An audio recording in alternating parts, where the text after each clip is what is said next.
Hey everybody, it's Luna Bell. Y'all, I don't own the rights to the music or anything, but the song is One and Only by Soul Archive Room, and it was actually the song TikTok had picked for me. There was one thing I was thinking about, and it is, well, it's an individuals, but there's one in particular. And knowing people, but not knowing people, and the bonds you form with them. And y'all, when I started my reawakening,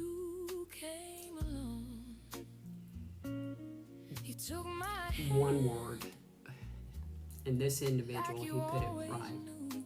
The word he used was, it's surreal, isn't it? And I was like, yeah, even though everything I've learned in the last 4 years about my gifts, um, everything I have experienced. I want to say been through, but I'm going to use the word experience here because, y'all, even though I see the bad in it, I also see the good. I choose to learn from it. And that if I had not had these experiences, it was 122 on my timer, I wouldn't be where I'm at now.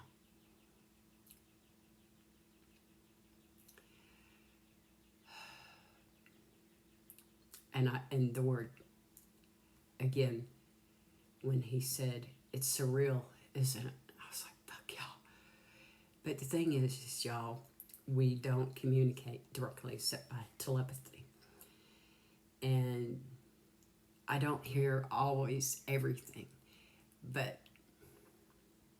somehow or another, well, anyway, I know the story will come up, but what I want to share with you, I was being reminded, well, there's one word.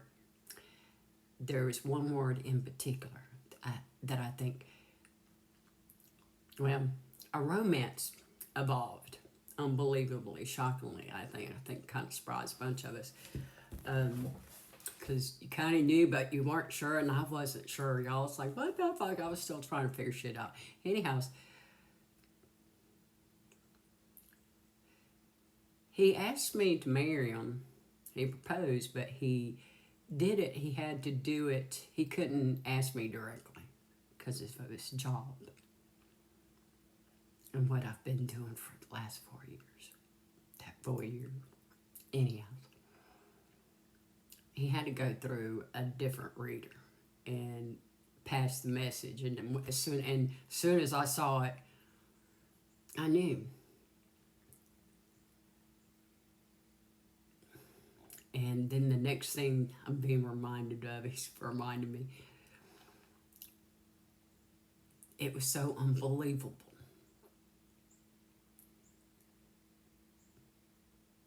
that such a love would exist. Again, the expression, what is your truest heart wish? If you were given 3 wishes, what is your true heart's desire?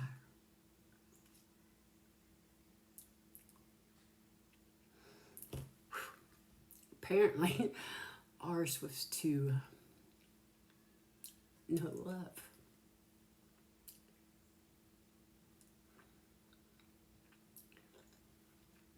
Mine was, in particular, I had to ask for a love like Jesus and Mary. A good one.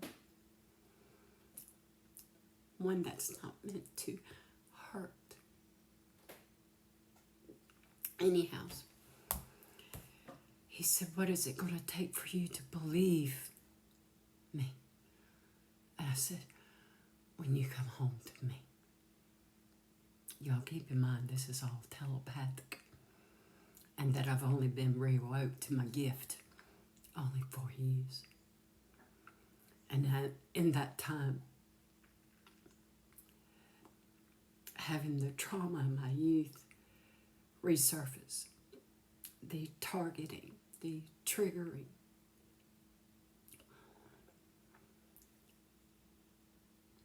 not understanding any damn thing and trying to learn on the ground, slogging it through. From no knowledge to having knowledge I should never even have access to. And even now, people still say that. How does she know that? How does she know the words to say? It's just there. And when he said, what is it going to take you to believe? That one word. Home.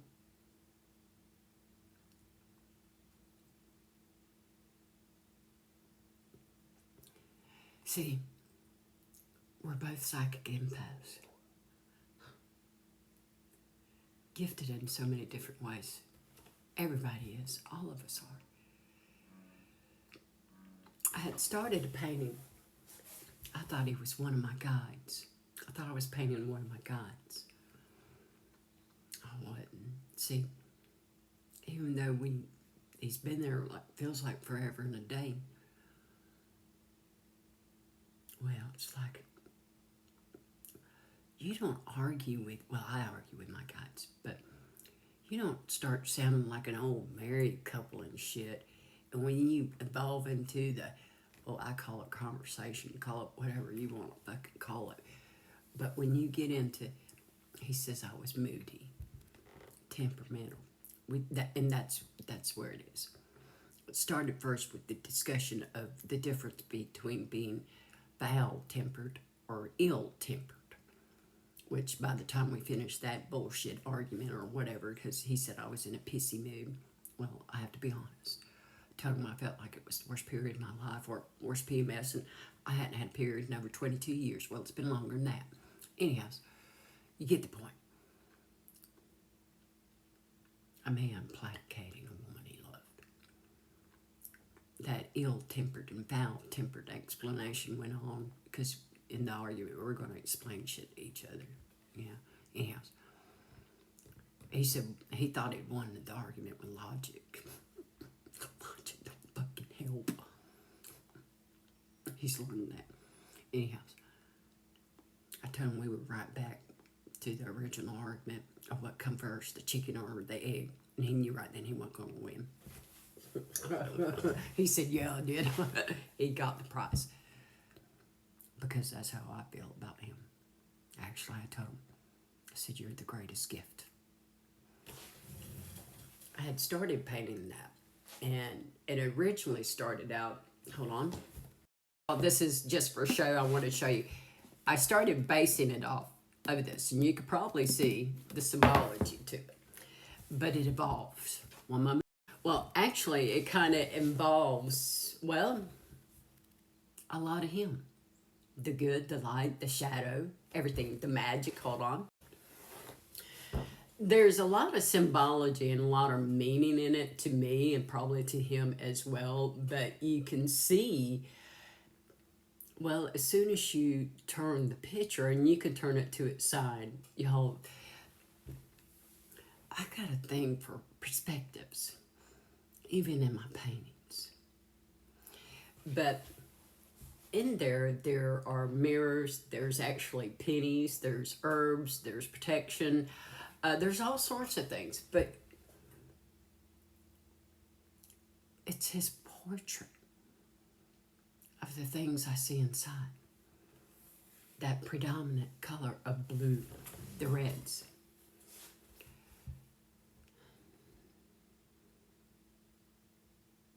The beauty of you is what I see.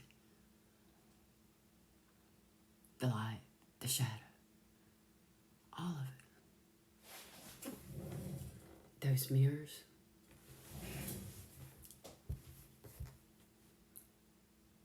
He's mine. And he's home. It's so surreal. I know one day the full story will come out.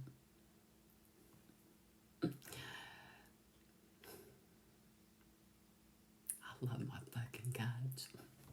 Even this one.